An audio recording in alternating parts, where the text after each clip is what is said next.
Ma jätkan oma sarja piibli uurimise teemadel ja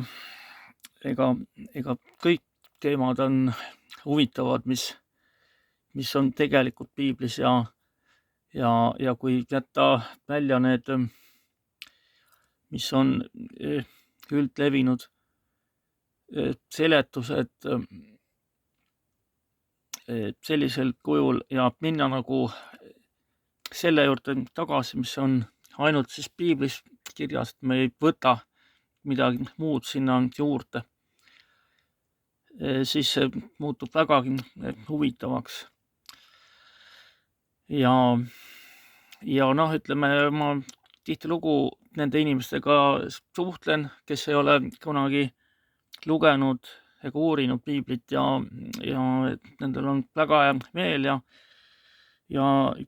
soovivad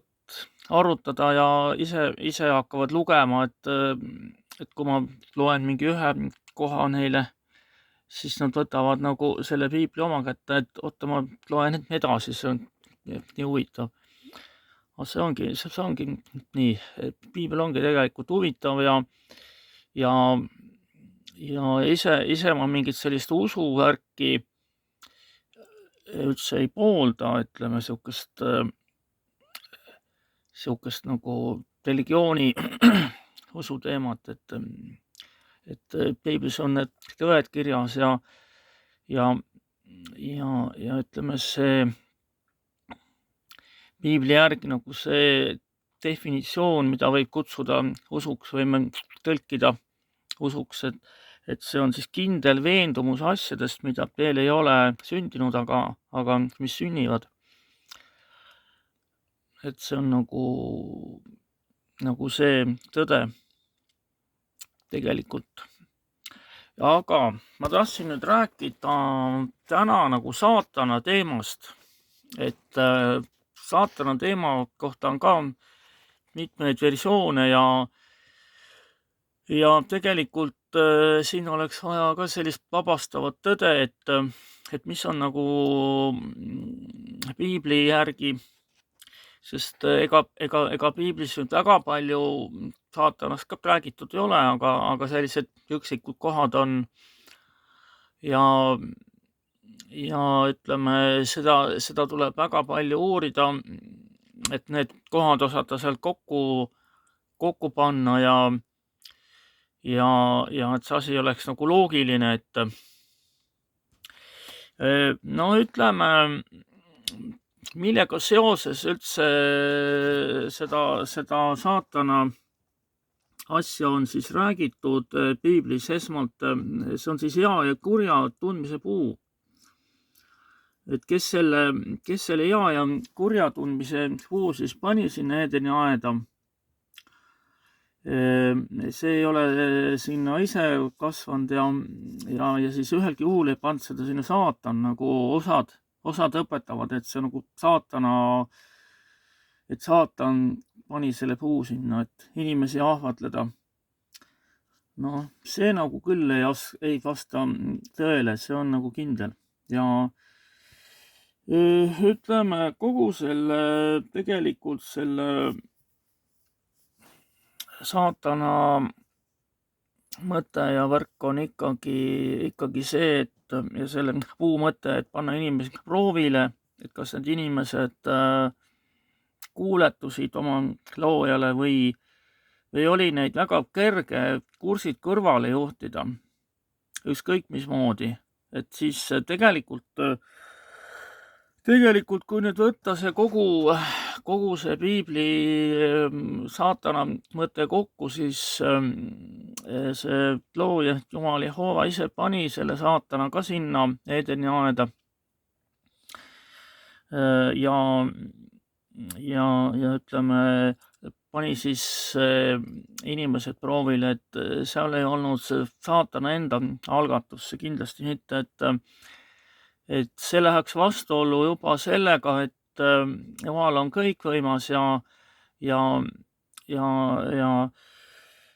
kuidas saaks siis olla, et tuleb mingi kuri ingel nagu nii-öelda ja ja hakkab väga vastutööd tegema ja siis samas käib seal taevas nagu sellest Hiobi raamatust võib lugeda, et kuidas saatan oli siis seal taevas, eks ole, rahulikult koos teiste inglitega ja Jumal küsis, et kus sa lähed või mis sa teed ja et ma lähen vaatan, kas sa oled seda Hiobit näinud on ju nii ja naa. No ütleme, päris kindlasti ei üle 1 sekundi ei oleks sihukest asja võimalik, kui Jumal seda ise ei oleks lubanud ja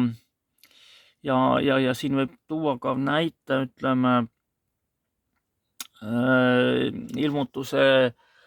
ilmutus 20 peatükk ja noh, ütleme, ma ei peaks välja otsima tegelikult, et see on nii teada tekst, et kuidas siis 1000-aastase kuningriigi ajal siis maa on siis täidetud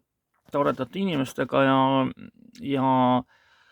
ja keegi ei sure ja keegi ei tee halba ja inimesed ei sõdi ega nagu see Jesaja ennustus on Jesaja raamatu alguses kohe, et inimesed taovad oma piigid sirpideks ja mõõgad sahkadeks ja ei õpi enam sõdima. Ütleme, see ongi see 1000-aastane kuningriik tegelikult. Et ütleme, aga siis selle 1000-aastase lõpus siis lastakse saatan uuesti korraks lahti, et ta siis eksitab rahvaid, kes elavad maa 4 nurgas, et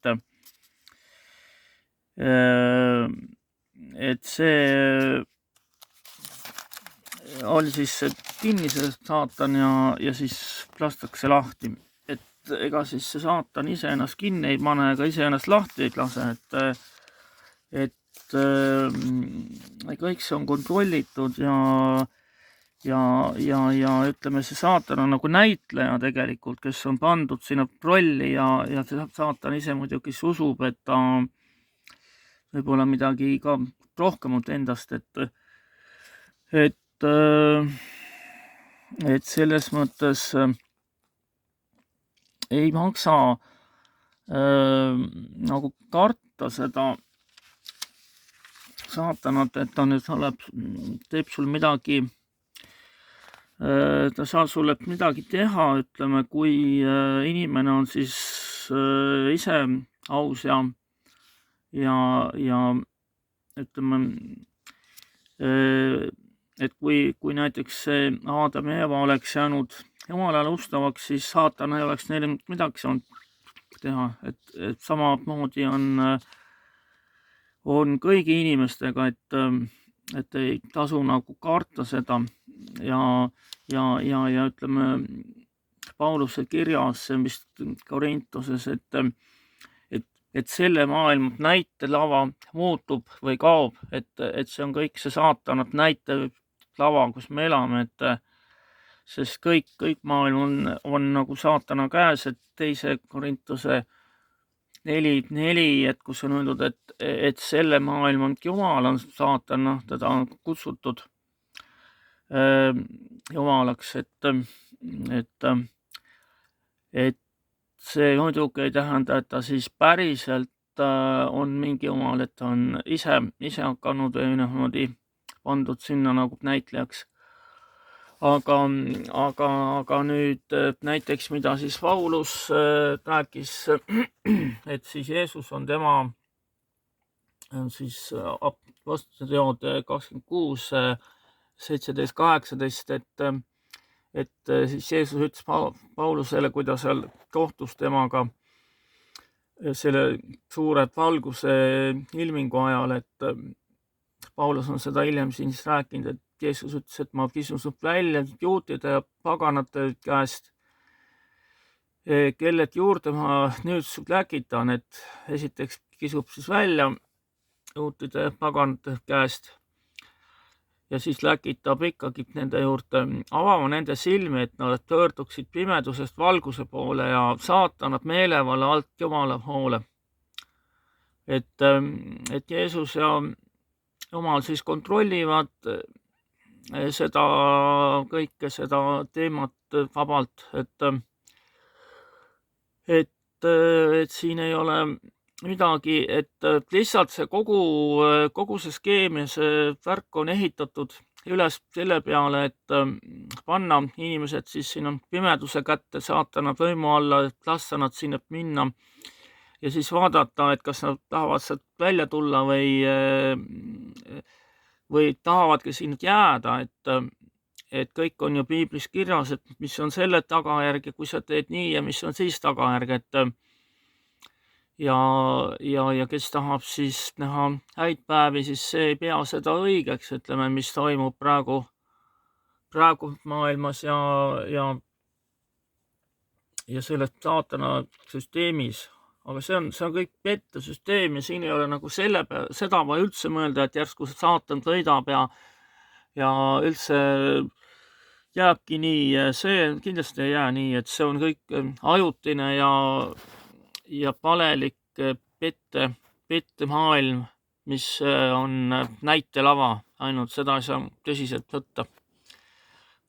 Vot sedasi.